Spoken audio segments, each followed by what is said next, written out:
aplauso de honra. Gracias, apóstol, por estar con nosotros. Demos la bienvenida a Gustavo Lara.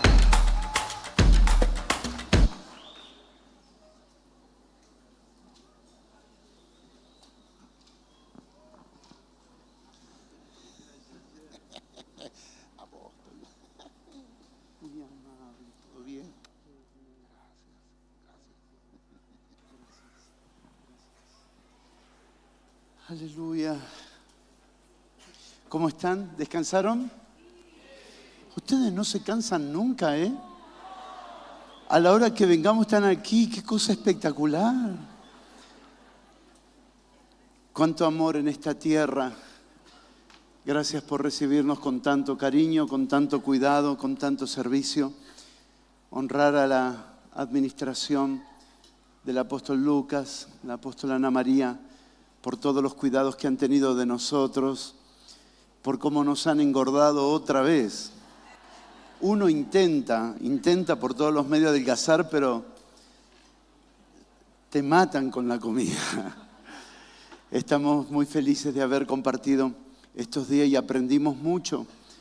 Nos llevamos mucha verdad de Dios para ser procesada y que se produzca en nosotros el aumento de Cristo tan deseado por nuestro Padre Eterno. Esta tarde quisiera continuar con lo que comenzamos ayer a desarrollar, pero con todo este incremento de verdad que recibimos en la administración de cada uno de nuestros hermanos, nos vamos consolidando y es como una vez nos enseñó el apóstol Juan de que cuando Dios afirma, atornilla. Y es una muy buena expresión esa. Porque hay verdades que no solamente necesitan ser afirmadas, sino también atornilladas. Y cada administración y cada palabra que nos fue dando el Señor estos días aquí, nos fue atornillando en esta verdad y estamos seguros, estamos firmes que esta verdad nos está produciendo una verdadera expresión de Cristo para Dios, para la creación y para esta generación. Queremos agradecer profundamente la vida del apóstol Lucas, porque acaba de llegar y tengo que mencionarlo. Apóstol, love you much. De esa manera.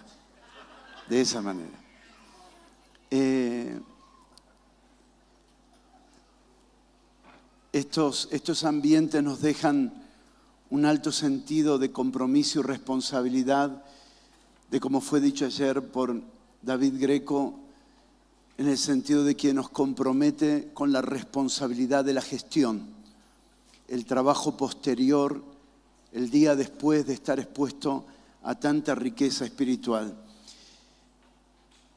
Hay 3 palabras que fueron un marco de referencia en el proceso de este entendimiento y lo aprendimos de un hermano de Ciudad del Cabo, Sudáfrica, y fueron 3 palabras rápidas que la entendimos en el marco de lo profético por el impacto que tendría posteriormente, y son las palabras uso, abuso y desuso. Uso, abuso y desuso. Todo lo que Dios creó está en el marco de un uso apropiado, de un uso adecuado. Todo lo que el ser humano ha hecho sin Cristo ha sido un abuso. En todas las cosas que pertenecen a esta vida y a esta piedad que nos han sido dadas otra vez en Cristo, mediante el conocimiento de su persona, también la religión ha tomado el uso apropiado con el fin dirigido, influenciado por las tinieblas para llevarlo a un desuso. Y no hay nada más triste que algo que Dios le dio un uso adecuado, un uso apropiado, las tinieblas lo lleven a un abuso, a un exceso, para producir entonces un desuso que quede sin valor alguno. Tomando como referencia también las palabras del apóstol Lucas, que todo debe ser considerado desde la vida y no podemos juzgar nada, absolutamente nada necesario ni imprescindible si la vida del Hijo no está allí, y tomando las palabras del apóstol Juan ayer por la mañana acerca del valor que le asignamos a las cosas, nos damos cuenta que todas las cosas eternas de Dios en Cristo, cuando las toma la religión, inmediatamente las lleva a un abuso, para que el abuso lleve a las cosas que Dios les ha dado un gran valor al desuso. Y hemos erradicado de nuestro vocabulario en el pasado cosas extraordinarias porque alguien abusó de ellas. Pero esta reforma en el nuevo pacto nos está llevando no a recordar las malas experiencias con algo, nos está llevando a recordar cómo fueron diseñadas por Dios en el origen. Cómo Dios las pensó desde el principio. En Cristo y en su cruz hemos recuperado nuestra memoria. No la memoria de nuestro pasado, sino la memoria del origen. Y tenemos ahora acceso desde la mente de Cristo a recuperar aquellas cosas que la religión, el hombre carnal, el hombre natural, le han dado un uso totalmente inadecuado, produciendo un abuso tan grande que terminara generando en muchas personas que tales cosas no sean consideradas. Malas experiencias con la congregación, alguien dijo no voy a congregar. Malas experiencias de abuso financiero, dijo se abusaron tanto de mí financieramente que yo no voy a dar. Apóstoles hicieron actos indebidos o acciones indebidas por inmadurez, por ignorancia, por desconocimiento o simplemente por operar desde el viejo hombre, entonces inmediatamente se cae en un desuso. No creo en el apostolado, o no creo en el ministerio profético, o no voy a congregar porque no creo en los pastores, porque todo lo que Dios diseñó tiene un uso adecuado. Y estas escuelas nos van ayudando a comprender que todas las cosas que Dios creó y hoy no son devueltas en la realidad del nuevo pacto, también deben ser consideradas desde el uso conforme Dios las estableció. Mesas como las que tuvimos esta mañana, el foro, que abren espacios para preguntas, nos permiten entender en la vida práctica cómo funcionan ciertas cosas, porque ya no queremos caer en exceso. Confiamos en la vida que el Señor nos dio, confiamos en la sabiduría que Dios nos dio y confiamos en el entendimiento que se proporciona cuando nos reunimos. La luz aumenta y entonces comenzamos a ver que hay ciertas cosas que tenemos que recuperarlas porque alguien abusó de ellas, pero nosotros no estamos para juzgar el abuso, sino para ver cuál fue el diseño original de eso. Pararnos en el abuso es darle autoridad a las tinieblas para que anule verdades eternas. Tengo que ir antes de que eso fuera abusado.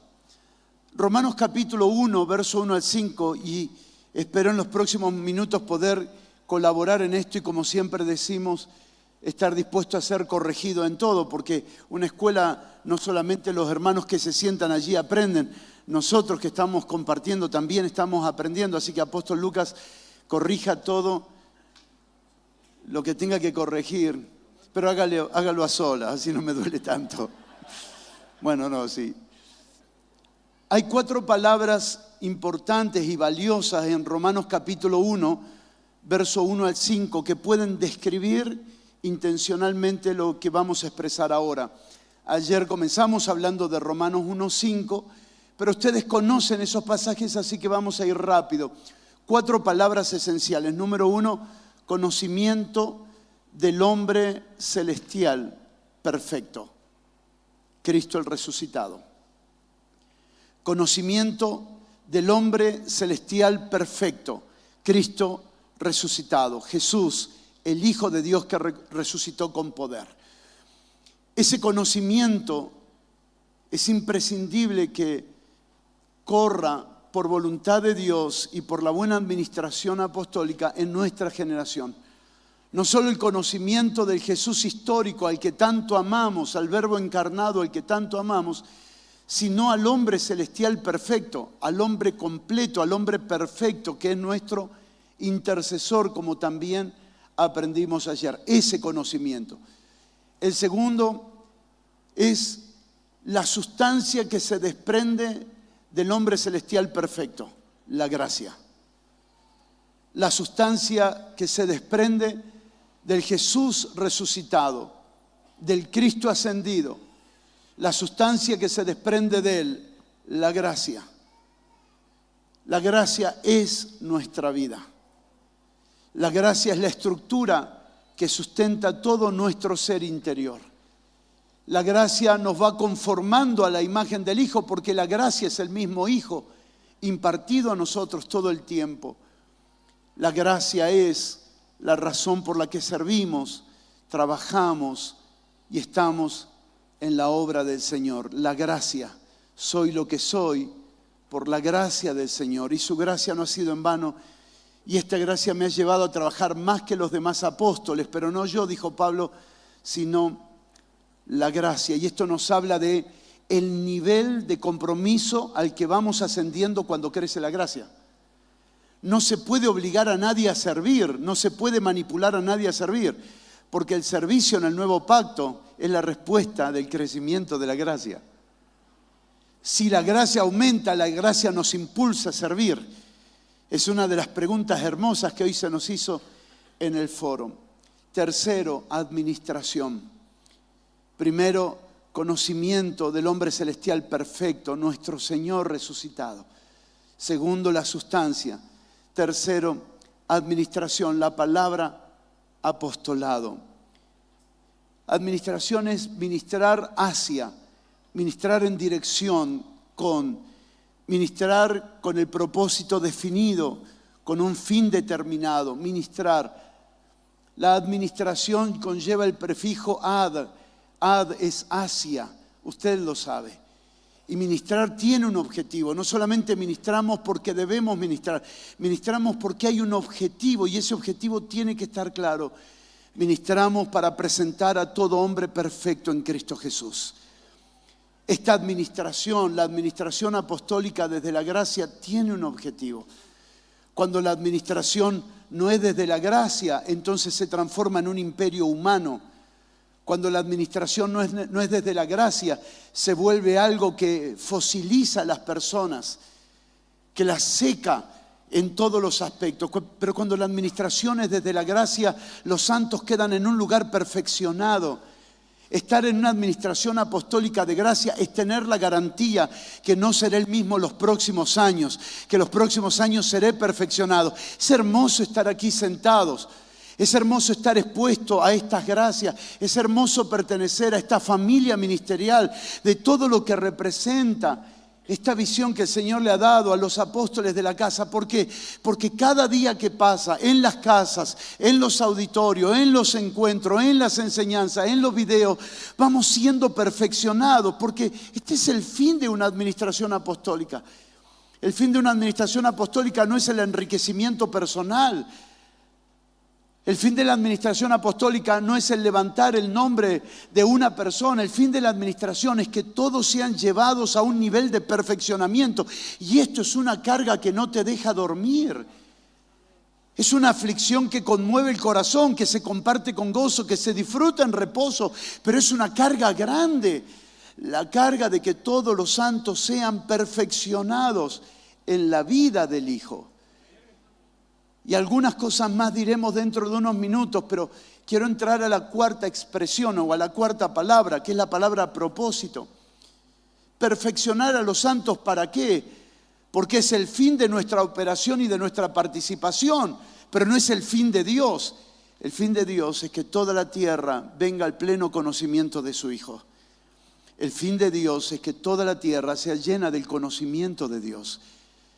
El fin de Dios es que toda la tierra sea llena de Cristo, por lo que vivían, respiraban, trabajaban, sufrían, invertían, colaboraban financieramente todos los santos, para que todos vengan al pleno conocimiento de Dios. Así que el fin de una administración apostólica es dejar personas en un nivel de madurez para que colaboren con Dios. No para la extensión del ministerio personal, sino para que toda la tierra sea llena del conocimiento de la gloria de Dios. Lo que voy a decir ahora no es jactancia, solo es obediencia. Dios nos ha dado el privilegio de poder servir en más de 160 naciones, en los últimos 15 años, sirviendo el cuerpo de Cristo, viajando por una persona y abriéndonos Dios una nación. Aquí están los apóstoles Gorjón de la Boulage Córdoba, que quiero pedirles que levanten sus manos. Matrimonio precioso que están aquí, que están sirviendo al Señor en tantos lugares del mundo y ahora asignados a Mozambique, África. Es impresionante cómo se puede entrar por una persona en una nación y cómo Dios abre luego toda la nación para la gloria de su nombre.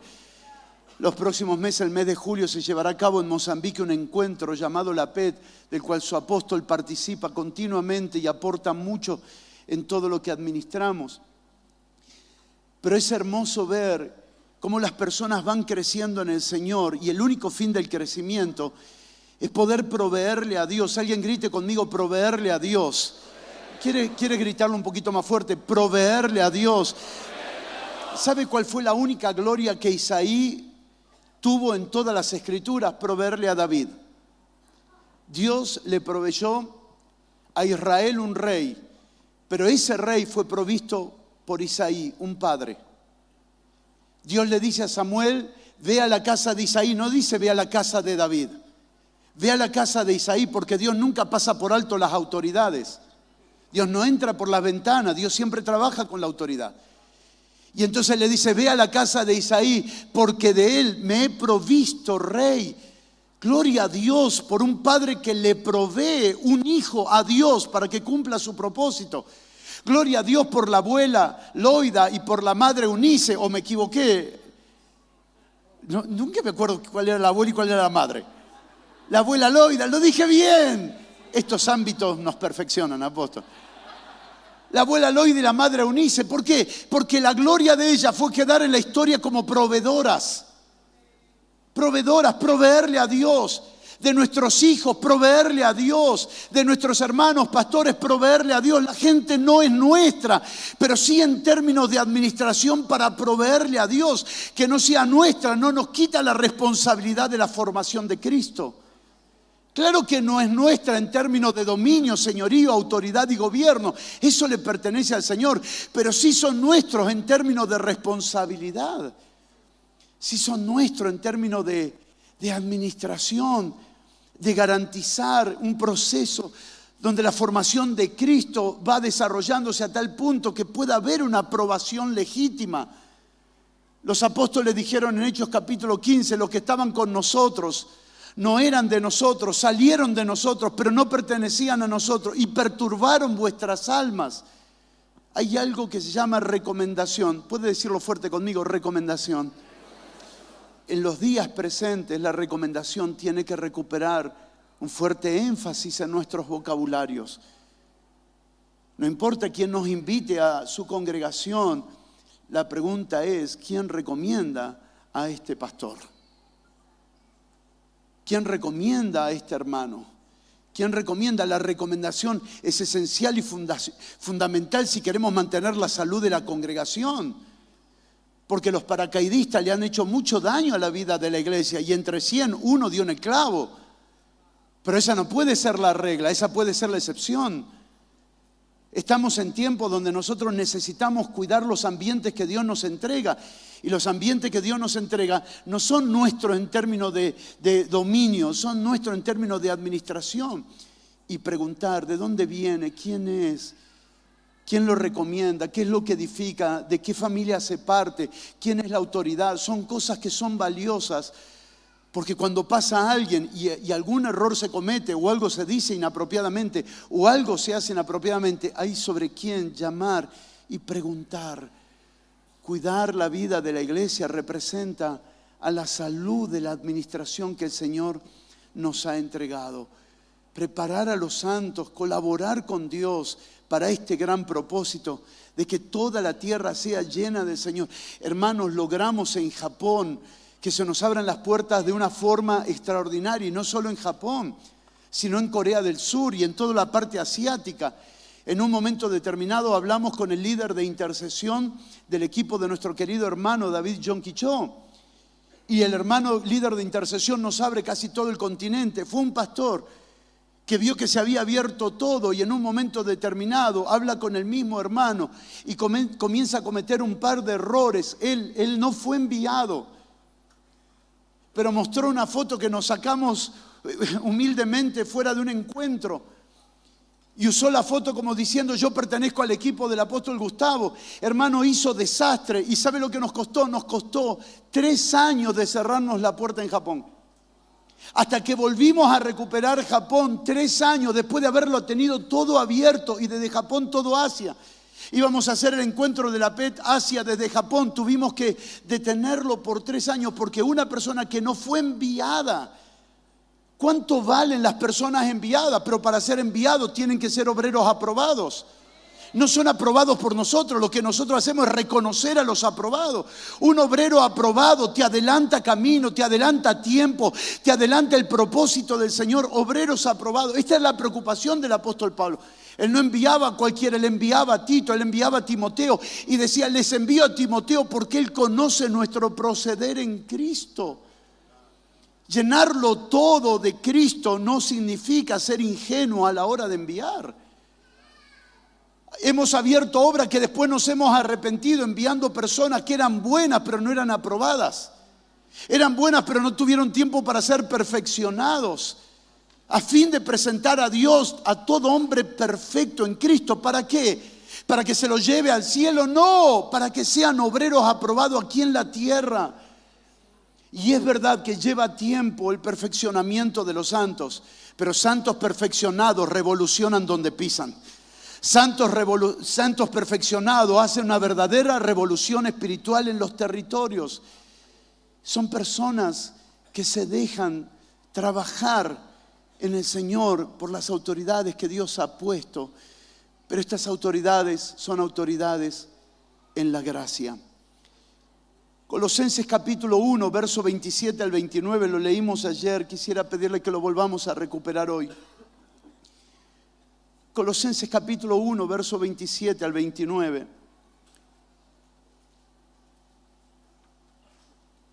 A quienes Dios quiso dar a conocer las riquezas de la gloria de este misterio entre los gentiles, que es Cristo en vosotros, la esperanza de gloria.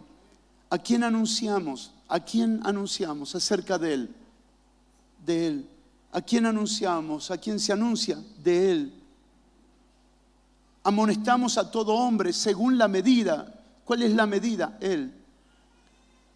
Enseñando a todo hombre acerca de qué? Acerca de Él, en toda sabiduría, a fin de presentar perfecto en Cristo Jesús a todo hombre, para lo cual también trabajo, luchando según la potencia de Él, la cual actúa poderosamente en mí.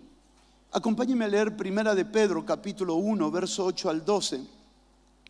Primera de Pedro, capítulo 1, verso 8 al 12.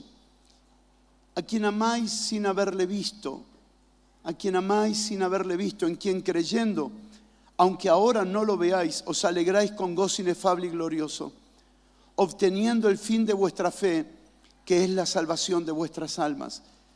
Los profetas que profetizaron de la gracia destinada a vosotros, inquirieron y diligentemente indagaron acerca de esta salvación, escudriñando qué persona y qué tiempo indicaba el Espíritu de Cristo que estaba en ellos, el cual anunciaba de antemano los sufrimientos de Cristo y las glorias que vendrían tras ellos. A esto se les reveló que no para sí mismos, sino para nosotros, administraban las cosas que ahora os son anunciadas por los que os han predicado el Evangelio por el Espíritu Santo enviado del cielo, cosas en las cuales anhelan mirar los ángeles. Y por último, segunda de Timoteo capítulo 3, verso 14 al 17. Segunda de Timoteo, y trataremos de coser estos pasajes juntos para entender el pensamiento que dejaremos sobre la mesa. Segunda de Timoteo, capítulo 3, verso 14 al 17. Pero persiste tú en lo que has aprendido y te persuadiste, sabiendo de quién has aprendido, y que desde la niñez has sabido las sagradas escrituras, las cuales te pueden hacer sabio para la salvación por la fe que es en Cristo Jesús. Toda la escritura es inspirada por Dios y útil para enseñar, para redarguir, para corregir, para instruir en justicia, a fin de que el hombre de Dios sea perfecto, enteramente preparado para toda buena obra. Aquí añade algo más del hombre perfecto.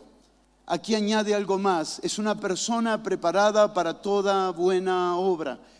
Y esto se podría simplificar con una pequeña expresión: obediencia a la fe por amor de su nombre. Obediencia a la fe por amor de su nombre. Por un lado, las Sagradas Escrituras produciendo salvación.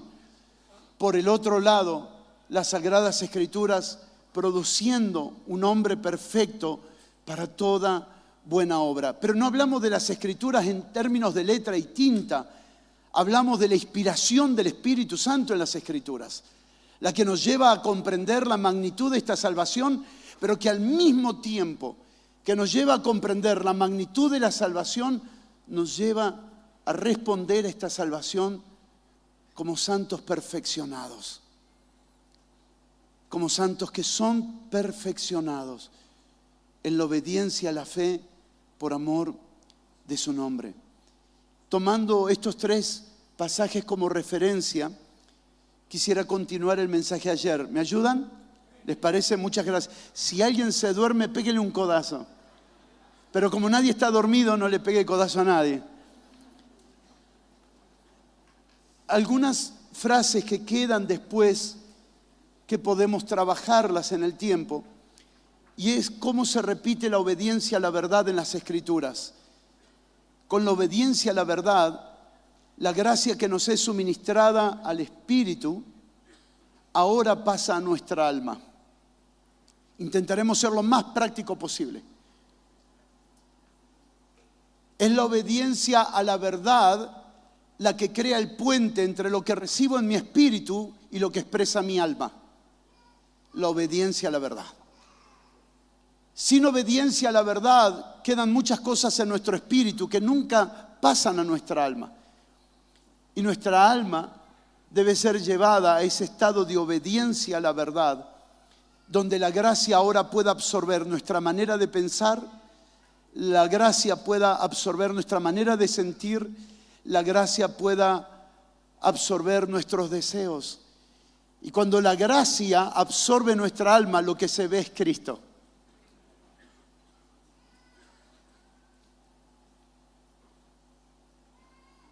Cuando la gracia absorbe nuestra alma, lo que se ve es una imagen, la imagen de Cristo. Gracia y verdad deberían ver las personas en nosotros. Hemos visto su gloria, la gloria como del unigénito Hijo de Dios lleno de gracia y de verdad. Las personas deberían ver esta realidad en nosotros y de hecho lo están comenzando a ver, lo están comenzando a ver en ti, en tu familia, en todo lo que administramos. Pero este es el fruto de que las cosas depositadas en el Espíritu, como habló tan excelentemente David Greco esta mañana, depositadas en nuestro Espíritu, ahora aterrizan en nuestra alma. ¿Y cómo se hace esta migración del Espíritu al alma? Diciéndole al alma, tienes que obedecer a lo que has oído. Porque el entendimiento es el fruto de la obediencia y no a la inversa. Yo no necesito entender para obedecer, yo necesito aprender a obedecer para entender. Creo lo que se está ministrando, sé que es del Espíritu, el Espíritu testifica. No puedo cuestionarlo, no puedo permitirle a mi mente que cuestione lo que no se puede cuestionar. Si mi Espíritu testifica y salta dentro de mí, mi alma no tiene otra opción. Te tienes que rendir a la verdad que es expuesta. Alma, tienes que rendirte a esta verdad. Recuerdo, hicimos un encuentro del Nuevo Pacto en Rosario. Estuvo el apóstol Lucas, ¿se acuerda? Año 2016. Impresionante la participación de los pastores. Fue un encuentro extraordinario. Tantas cosas que oímos como hasta el día de hoy, que fueron un impacto a nuestra mente. Al espíritu no, a la mente sí. Y cuando volvimos a casa, después de haber tenido ese aluvión, no fue una tormenta, fue peor que un ciclón de luz. Volvimos a casa, nos sentamos en el sillón de la oficina y oramos al Espíritu Santo. Porque aquí adentro había un testimonio que esto era el camino que el Señor había propuesto para su iglesia, pero nuestra mente estaba muy lejos de entenderlo. Y oramos y le dijimos, Espíritu Santo, si tú se lo mostraste a ellos, también muéstranos a nosotros, porque estamos dispuestos a obedecer a todo lo que proviene de ti. aunque no entendamos ahora, estamos dispuestos a obedecer. ¿Te animas a orar por un momento conmigo? Tal vez no hemos entendido todo lo que se ha expuesto, pero estamos dispuestos a que todo lo que es de Dios y pertenece a la realidad en Cristo, a vivirlo plenamente. Y esta tarde le quito el poder a mi alma para razonar esta palabra. Esta tarde le quito a mi alma el poder para gobernar lo que estoy oyendo. No se mezclará la verdad del Espíritu con un alma que no se quiere rendir. Mi alma tiene un solo destino y es vivir crucificada, rendida para servir y colaborar a la realidad del Espíritu. Esta es nuestra decisión, Espíritu Santo. Ayúdanos. La salvación, esta salvación, es real en el alma cuando la absorbe la gracia. El alma, cuando está llena de la gracia del Señor, se siente segura.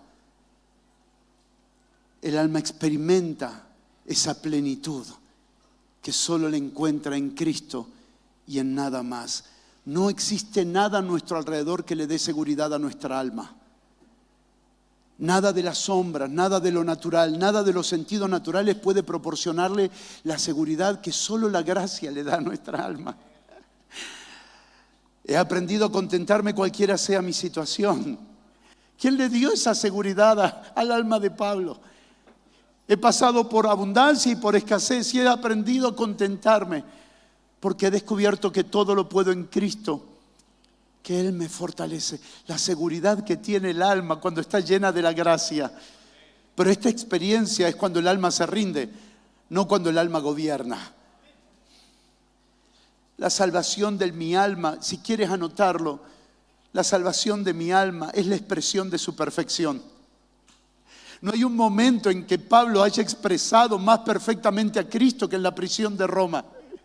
Esa expresión, todo lo puedo en Cristo, que Él me fortalece. Esa plenitud de convicción, esa plenitud que termina diciendo todo, todo, todo, todo, todo. Yo quiero repetirlo, pero soy consciente que por ahora lo puedo repetir porque quiero vivirlo, pero todavía no he llegado a esa plenitud como la que llegó Él. Y le digo cada día a mi alma, alma, Él es mi plenitud. Él es mi plenitud, Él es mi plenitud, para llegar a decir un día de verdad, todo lo puedo en Cristo. Esa seguridad que encuentra el alma se expresa como perfección. Ese lugar donde Dios te ha enviado a predicar, ese lugar donde Dios te ha entregado personas para cuidar, ese lugar que Dios te ha enviado para poder llevar su verdad, su vida a las personas, es un lugar que contiene mucha inseguridad. El territorio es inseguro, el sistema es inseguro. La gente con sus decisiones pueden tornarse insegura a ella y volverte inseguro a ti. Hay pastores que no están respondiendo a lo que Dios le está pidiendo porque no se sienten seguros si la gente los va a apoyar. ¿Desde cuándo tomamos decisión basado en lo que la gente opina? Claro que consideramos lo que las personas sienten, piensan y hablan, pero nuestras decisiones no están basadas en el apoyo de las personas. Pablo no fue a Filipo porque alguien le garantizó algo. El Señor le mostró la visión y él fue, y lo que le esperó fue prisiones. Pero ¿dónde estaba su seguridad? En Cristo. Nadie puede garantizarte, apóstol, sí, yo voy a ir a donde usted me mande, pero usted me tiene que garantizar salario. No. Claro que te pueden cuidar, claro que te pueden ayudar, claro que pueden hacerlo. Pero si no fuera así, ¿en qué está anclada tu alma? Hermanos, cuando comenzamos por voluntad del Señor a enviar equipos a los 5 continentes, no podíamos hacernos cargo de la gente que enviábamos, ni en dinero, y tampoco podíamos hacernos cargo de enviarlos con la seguridad de que volverían a sus casas.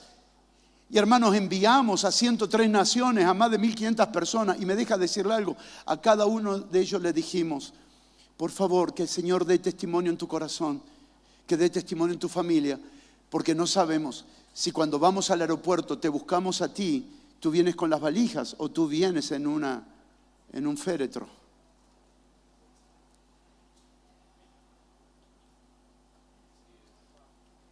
Por eso que no se puede manipular el destino de las personas.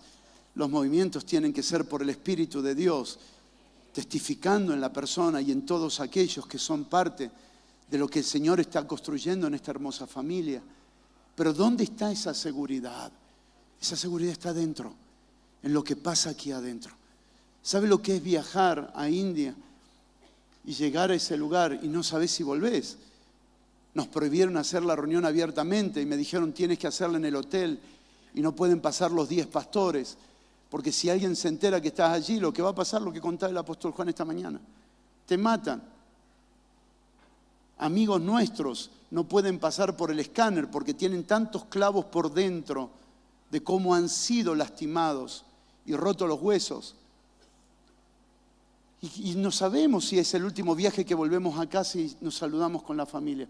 Cuando Jonathan viajó a Europa del Este, en medio de toda la guerra, en los países más peligrosos de lo que representa Europa, no sabíamos si volvía. Pero mis hermanos, ¿quién puede proporcionar seguridad? Porque esto se trata no de que Chile sea transformada, sino que todas las naciones vengan al conocimiento del Hijo de Dios, que incluye Chile. Pero son todas las naciones. Pero cuando el alma se rinde, encuentra esta seguridad en Cristo. ¿Sabe lo que más me impactó de mi esposa? Que cuando le diagnosticaron a Jonathan cáncer, yo estaba en Brasil armando el proyecto para toda África. Y me llama Cari en la mitad de la reunión y me dice, Gustavo, le dieron el diagnóstico a Jonathan, tiene cáncer. Le digo, amor, ya me vuelvo urgente. Me tomo el primer avión y me vuelvo para allá. Decirle a Johnny que no se preocupe. Y de fondo se escuchó la voz de Jonathan. Decile que yo tengo papá. Y Cari me dice, Gustavo, por favor no vuelvas. Terminá lo que Dios te mandó a hacer allá. Porque si vos estás en lo que Dios quiere, Dios también va a estar con nosotros acá. Y ella me tuvo que ubicar. Ella me tuvo que enseñar a mí que ella no dependía de mí. Claro que me necesitaba, pero no dependía de mí. Que su alma estaba segura en Cristo y en su voluntad. Tal vez ella no tenga este micrófono, pero muchas de las cosas que vivimos han sido cosas que aprendí de una mujer que en Cristo encontró su plenitud. La expresión de su perfección no es lo que nosotros imaginamos. Es un alma segura en Cristo. Es una mente segura en Cristo. Son emociones seguras en Cristo. Son decisiones firmes en Cristo. Es una expresión de obediencia a Cristo. Sé que han aprendido muchas definiciones. Aprenda una más y cualquier cosa la tira. Perfección es la vida de Cristo absorbiendo nuestra alma. ¿Está bien, apóstol? ¿Lo aprendimos bien? Lo aprendimos bien. Sobre 100. Perfección es la vida de Cristo absorbiendo nuestra alma. La evidencia de esta perfección en el alma es la obediencia a la fe por amor de su nombre. La evidencia de esta perfección en el alma es la obediencia a la fe por amor de su nombre. Toda la Escritura es inspirada por Dios y útil para enseñar, para redarguir, para corregir, para instruir, a fin de que el hombre de Dios sea perfecto. ¿Qué es esta perfección? Si una persona que responde a Dios en obediencia a la fe por amor de su nombre, donde no hay castigo ni recompensas, sino que obedece a lo que ha visto, obedece a lo que ha oído, obedece a lo que se le ha revelado en el Señor, como lo explicó el apóstol Juan esta mañana tan excelentemente, la obediencia a la fe. Y esta obediencia a la fe no tiene negociaciones, es por amor. Es por amor de su nombre. ¿Por qué lo hacemos? Por amor de su nombre. ¿Por qué ofrendamos? ¿Por qué diezmamos? ¿Por qué viajamos? ¿Por qué colaboramos con otras personas? ¿Por qué no desistimos? ¿Por qué avanzamos? Por amor de su nombre. Si el Evangelio se presenta bien, lo que dejan las personas es un profundo amor por la persona del Hijo de Dios. Las manipulaciones en el área de las finanzas han despertado avaricia en la gente porque era la forma de recaudar. Entonces había que garantizar que si se daba, se ganaba. Había que garantizar de alguna manera que si se daba, se ganaba. ¿Qué voy a ganar con esto? ¿Qué voy a ganar? Y entonces se manipulaba en base a la avaricia, despertando la codicia en la vida de las personas. Porque si das un coche tendrás 10, si das una casa tendrás 10. Y entonces se despertaba una negociación, cuando verdaderamente el dar es una expresión de la gracia. ¿Quieres levantar tu mano por un momento, por favor? Quien te impulsa a dar es la gracia. Ni siquiera yo doy porque soy bueno. Es la gracia la que nos impulsa a dar. ¿Saben por qué cada vez sentimos que necesitamos dar más y dar más y dar más y dar más? No porque nos están pidiendo que demos más, sino porque la gracia está gritando dentro de nosotros. Y ¿saben? Necesito medir la gracia. Necesito medir la gracia, necesito medirla en mí, porque si en mi corazón no está la necesidad de dar, la gracia se ha debilitado. Apóstol, ¿cómo hago para enseñarle a la gente que dé? No tiene que aprender la gente, tiene que aprender tú, pastor. Porque a la gente no hay que darle versículos bíblicos para que dé. Y no estoy yendo en contra de los principios bíblicos, estoy diciendo que intentamos persuadir decisiones financieras en la gente con versículos bíblicos. Me deja decirle algo. Cuando la gracia crece, la ofrenda se prepara en casa. Se prepara. Porque algo ha aumentado aquí, algo está pasando. Mira tu récord financiero y ve si el dar hoy es más de lo que te compras para ti. No tiene nada de malo comprarte para ti, pero tienes que medir cómo la gracia está funcionando en el dar. Para los apóstoles y principalmente para Pablo, el dar era la expresión de la gracia. No tenía que ver con cantidad, tenía que ver con la calidad de gracia que se veía. No estoy buscando otra cosa que fruto que abunde en vuestra cuenta. ¿Y cuál era ese fruto? Ese fruto era la expresión de la gracia.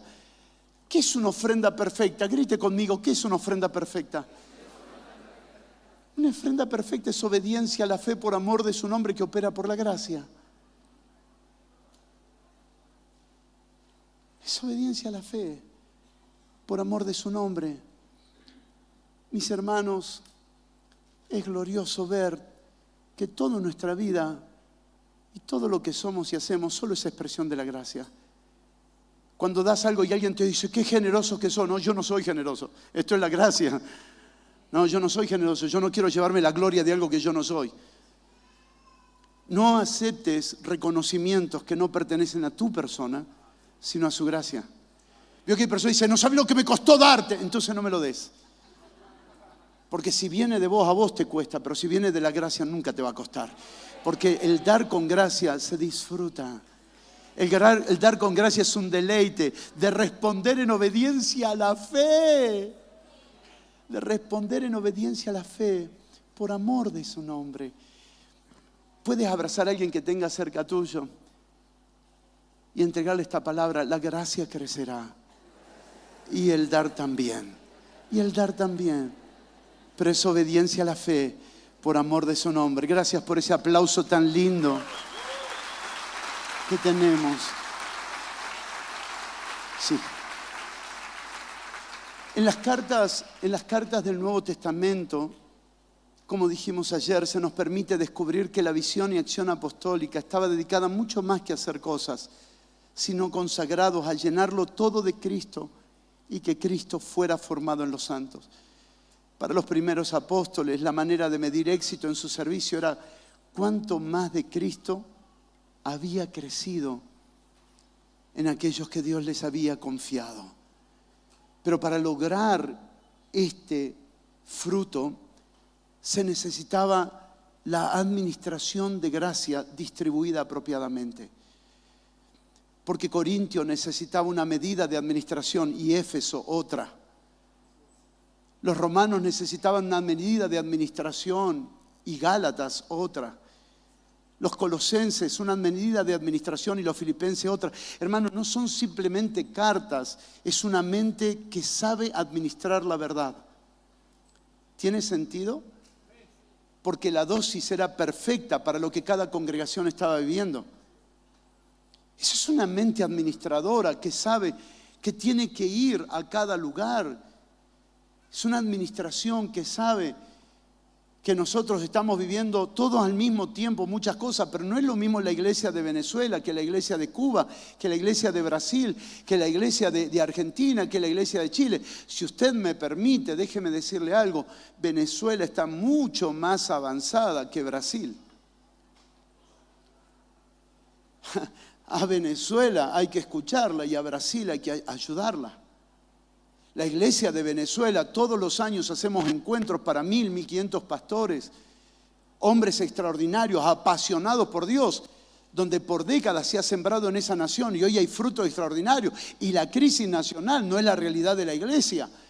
Uno de nuestros apóstoles, Lindy García, nos dijo: apóstol, yo no voy a salir, ni antes de la pandemia quiso salir, ni durante la pandemia. Y le dije: Lindy, ¿por qué no querés salir? Porque es cuando más mi nación me necesita. Todo lo que tengo de Cristo es lo que la nación necesita. Le dije a Jesucín de Cuba, le digo: Jesucín, ¿vas a salir de Cuba? Me dice: ni loco. Todo lo que tengo de Cristo es lo que la isla necesita, porque la gente que Dios ha procesado en esos ambientes es extraordinaria. Pero Brasil está tan atrasada y tengo autoridad para hablar porque soy amigo de los líderes principales de la nación y recorremos toda la nación de punta a punta y estamos en los encuentros grandes de la nación. Y déjeme decirle algo, no se puede presentar lo mismo en Venezuela que lo que se necesita hoy en Brasil. Pero una mente administrativa sabe que hay casas que han ido más creciendo, hay congregaciones que han crecido más, hay otras que no. Se necesita comprender cuál es la dosis perfecta para cada territorio. Y es una tarea. No es lo mismo Europa que África, no es lo mismo el Pacífico que Asia, no es lo mismo. Y mirar cómo Pablo miraba las iglesias y cómo él administraba para distribuir. Diga conmigo, administrar, no para señorear. Administrar para distribuir una medida de verdad. ¿Cuál es la medida de verdad que se necesita en este lugar? ¿Cuál es la medida de verdad que se necesita en este territorio? ¿Cuáles son las personas que son claves para este lugar? ¿Qué personas antes de tiempo pueden cerrar un ambiente? ¿Qué temas antes de tiempo pueden cerrar un ambiente? Hablar de administración antes de hablar de iglesia orgánica es un peligro. Hablar de autoridad antes del aumento de la vida del Hijo en los creyentes es un peligro. Hay ciertos temas que están esperando por nosotros. Y esto no es nuevo para usted ni para mí, porque la carta de Hebreos capítulo 5 nos enseña que en algunos lugares, debiendo ser ya maestro, tenemos necesidad de seguir dando leche. Y no es un problema dar leche, porque también es alimento. Pero nos damos cuenta que no se pueden hablar ciertas cosas porque el estómago no está preparado, y eso es administración. Ayer mencionamos 5 frases, intentaré mencionar las próximas 3 en los próximos minutos. Es interesante, y solo le pido que lo escuche, no que lo acepte. Es interesante que el apóstol Lucas presenta en Hechos de los Apóstoles a Pablo como predicador y maestro, pero las cartas de Pablo lo presentan como administrador de los misterios de Dios para aquellas personas, casas y congregaciones que Dios le había asignado. En las cartas se lo ve resolutivo. En las cartas se lo ve tratando problemas de Síntique y Evodía, las 2 hermanas de Filipenses. Claro, me equivoqué en la I, perdón, gracias. Síntique y Evodia. Bueno, en Argentina es Evodía, hermano. No. Y resolviendo, tratando asuntos de problemas y conflictos. Y pidiéndole a un tercer hermano, te pido que intercedas por ellas y que trates de arreglar eso. Lo ves más resolutivo en las cartas a los Corintios, a los Gálatas. Ves tratando situaciones como la carta a Filemón. Es un administrador que sabe que hay ciertas cosas que pueden empañar la expresión genuina de Cristo en una familia, en una congregación o en un territorio. Pero ¿quién tiene la autoridad de tener este aspecto correctivo? La gracia apostólica, la gracia de Padre. Sí, es verdad. La paternidad se ha tornado un negocio y en muchos lugares altamente abusivo. Sí, pero vayamos a antes del abuso, ¿cómo era en el principio? Porque en el principio la expresión apostólica era de padres a hijos. Y es diferente, hermano. Es diferente cuando la paternidad se vive desde el Espíritu, desde la gracia y desde la verdad, a cuando se vive desde la carne, desde la imposición y desde el autoritarismo. No es lo mismo. Ahora he estudiado definitivamente este tema por la gran descalificación que se tiene hoy sobre la paternidad espiritual. Y hemos identificado que la descalificación siempre están justificados en el abuso. Pero se tiene que levantar una generación que vaya antes del abuso, que vaya al origen. ¿Cómo fue en el principio? ¿Cómo era en el principio el vínculo de los apóstoles con los pastores, con las autoridades, con los hermanos, con los colaboradores? Claro, pero las malas experiencias determinan. Y cuando las malas experiencias determinan, caemos en la trampa del diablo. ¿Cuál es? Uso, abuso, desuso. La cuestión no es apostolado sí, apostolado no. La cuestión no es administración sí, administración no. La cuestión no es paternidad sí, paternidad no. La cuestión no es diezmo sí, diezmo no. La cuestión es cómo era el principio. Porque como era el principio, resuelve y nos ayuda al perfeccionamiento. Estudié detalladamente esto y lo sujeto a corrección. Todas las veces que Pablo aparece como padre espiritual, aparece en el campo de lo correctivo. No se presenta como padre ni a la iglesia de Colosas, ni a la iglesia de Filipos, ni a la iglesia de Éfeso.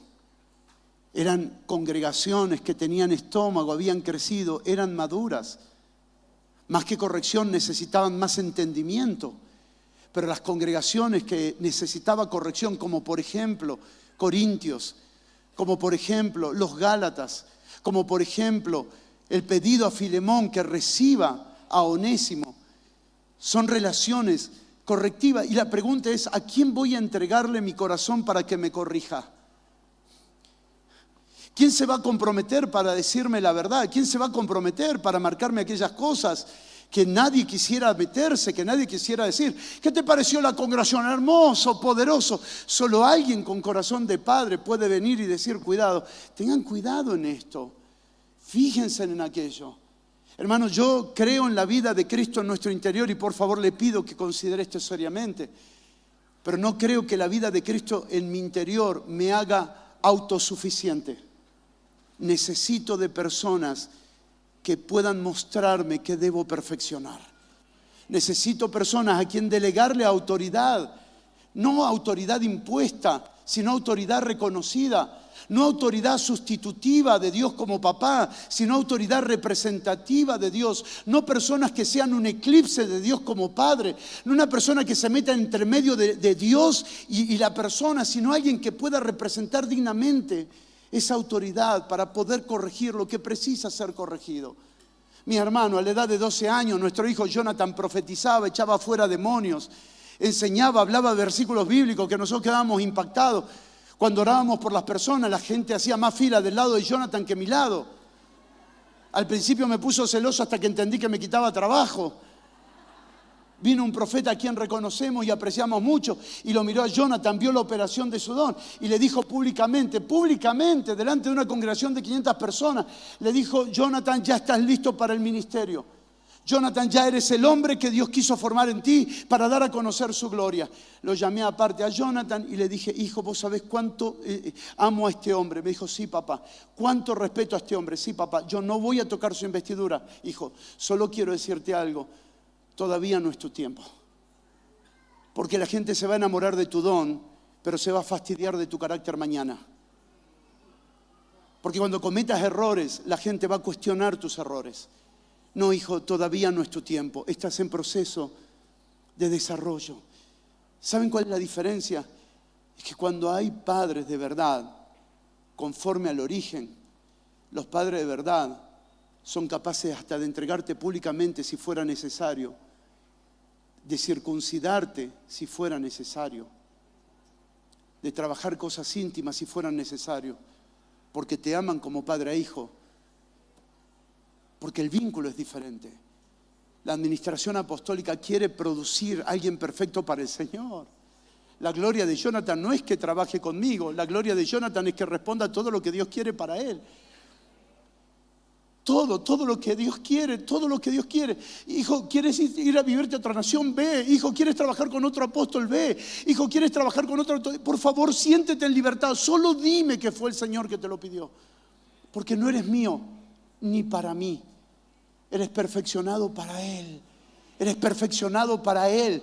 Padres que se levantan en esta generación con corazón pero no estamos estableciendo la doctrina de la paternidad. ¿Cuántos me entienden lo que estamos hablando? Ni la doctrina, ni la teología, porque es por naturaleza. Y las malas experiencias no pueden abortar esto. Pero lo que se requiere de los padres es que conozcan a Dios como papá. La marca distintiva de un padre espiritual es que conoce a Dios como papá. La marca distintiva de un padre espiritual es que sabe cómo Dios es como padre. Y es extraordinario ese vínculo en Cristo Jesús. Se ha mostrado Pablo en sus cartas, ya no solo como predicador, sino como corrector.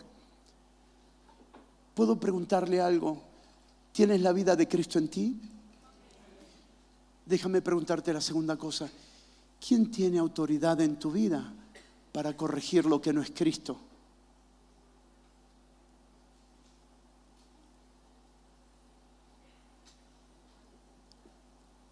Esto no es un mensaje para buscar coberturas. Esto es un mensaje para reflexionar si existe la posibilidad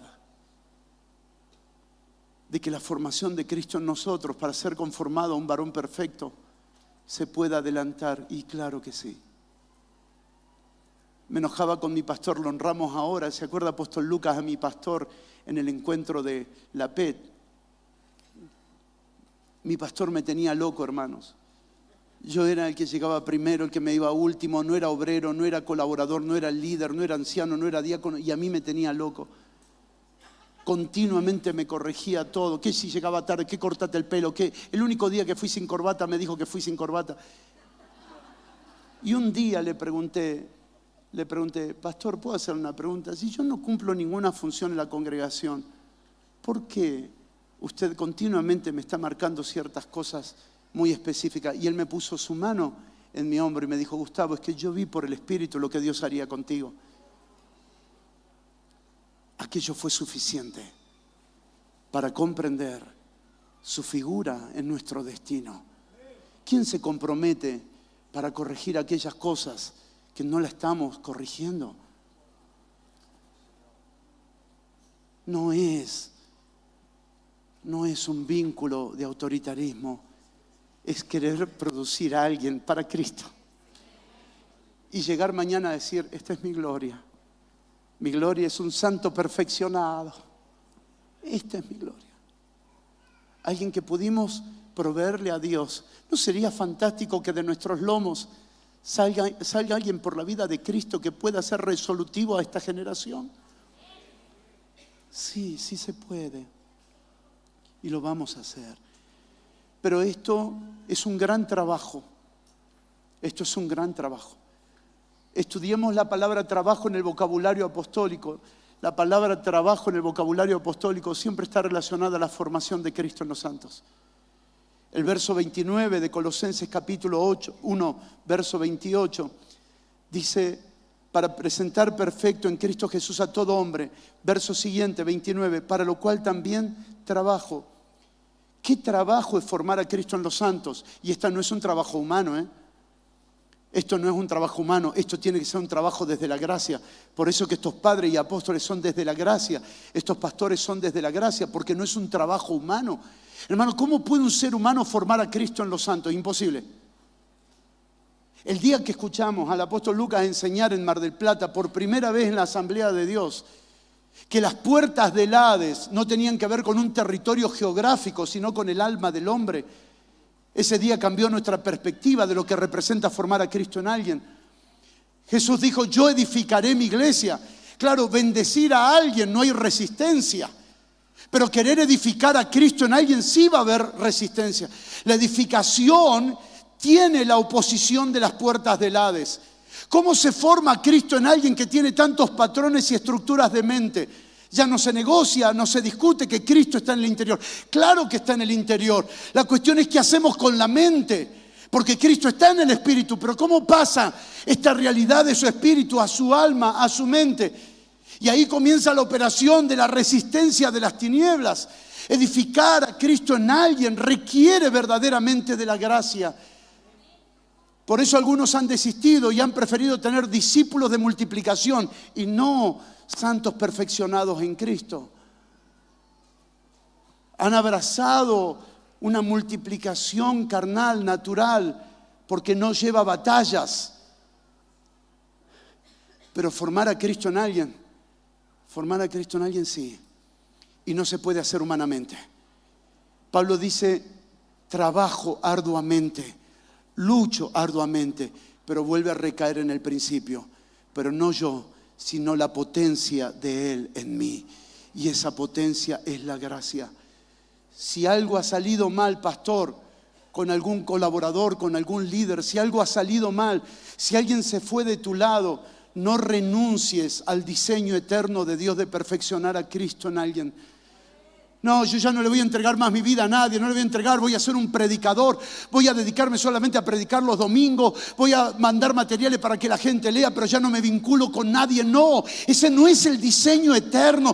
El diseño eterno es trabajar con personas que Dios nos asigna hasta que Cristo sea formado en ellos y que Dios pueda encontrar el próximo pastor, el próximo presidente, el próximo empresario, el próximo director de acción social, para que pueda cambiar la historia de nuestra ciudad, de nuestra provincia, de nuestra nación. No te canses de hacer la tarea, pero te prometo algo, que si lo haces con tus fuerzas humanas te cansarás y te decepcionarás.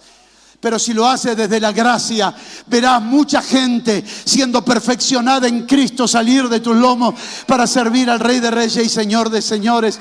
Si vas a darle un aplauso, apláudale al Señor con todo tu corazón.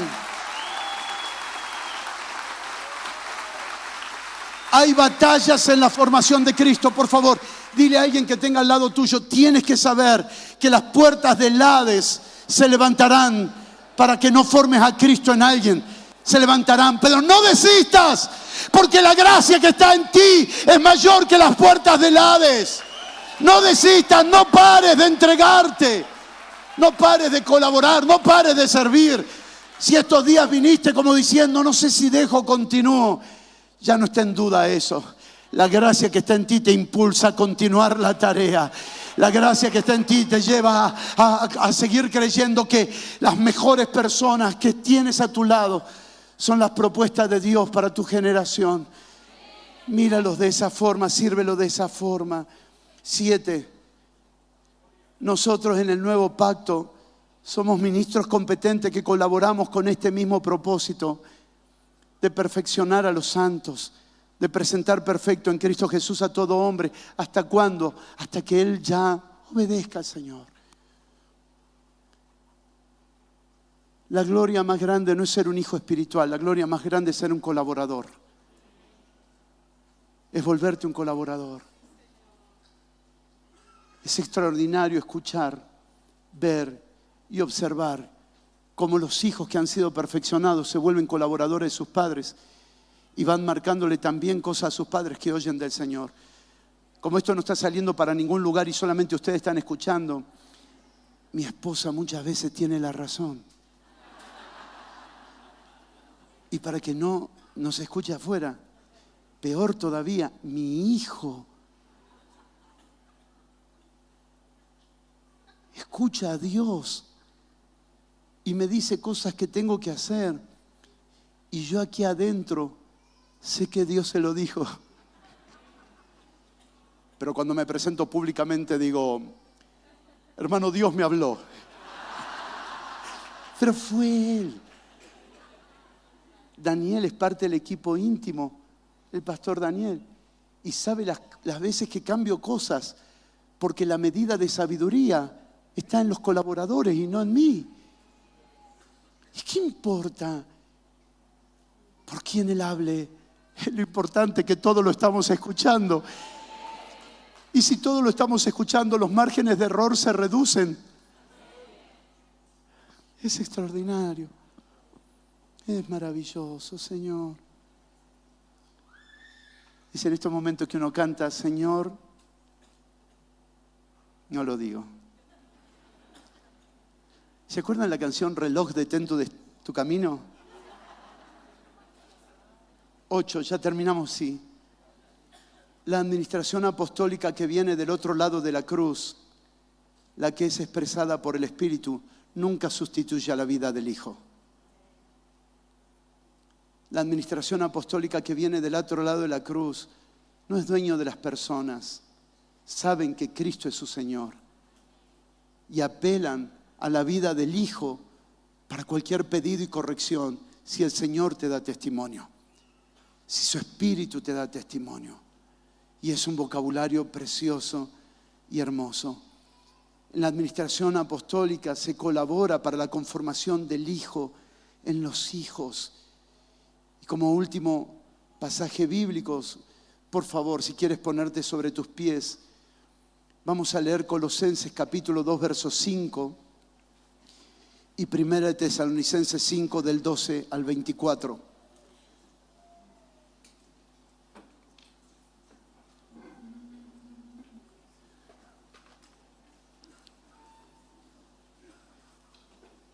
Quisiera pedirte que consideremos juntos que la vida del Hijo necesita en mí la participación de autoridades, pero no la pueden sustituir. Ninguna autoridad puede estar por encima de la vida del Hijo en alguien. Por eso que la obediencia es como conviene en el Señor. Mirando detenidamente esto, miren por favor conmigo Colosenses capítulo 2, verso 5. ¿Para qué trabaja una administración apostólica? Miren,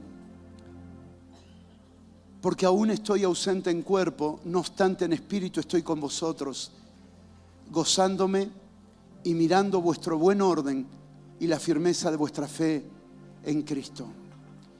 ¿Quién decide si lo que estamos administrando está en orden? El orden tiene que ser validado, tiene que ser legitimado. Pastor, ¿cómo está tu congregación? Todo en orden, todo en orden. Déjame hacer una inspección. Y Pablo hace una inspección de la iglesia de Colosas en el Espíritu. Y dice, quiero decirles que los leo en el Espíritu. Y todos están en orden. Y todos están firmes en el Señor. Wow. Primera de Tesalonicenses capítulo 5, versos 12 al 14. Mientras usted lo busca, Pablo como administrador tenía claro que la administración era producir orden en la casa. Os rogamos, hermanos, que reconozcáis a los que trabajan entre vosotros y os presiden en el Señor. Dígale al que está al lado suyo, hay gente que preside entre nosotros. Hay gente que preside, tenemos que reconocerlos, los que van adelante. Y os amonestan. ¿Quiénes son los que te amonestan? Que los tengáis en mucha estima y amor por causa de su obra. Tened paz entre vosotros. También os rogamos, hermanos, que amonestéis a los ociosos, que alentéis a los de poco ánimo, que sostengáis a los débiles, que seáis pacientes para con todos. Mirad que ninguno pague a otro mal por mal, antes seguid siempre lo bueno, unos para con otros y para con todos, el trabajo y la tarea de mantener en orden la administración. Se contrata un administrador para tener en orden todas las cosas. La administración apostólica colabora para este orden, porque el orden es una imagen, es la imagen de su Hijo. Cuando la casa está ordenada hay una imagen que gobierna, que es la del Hijo de Dios.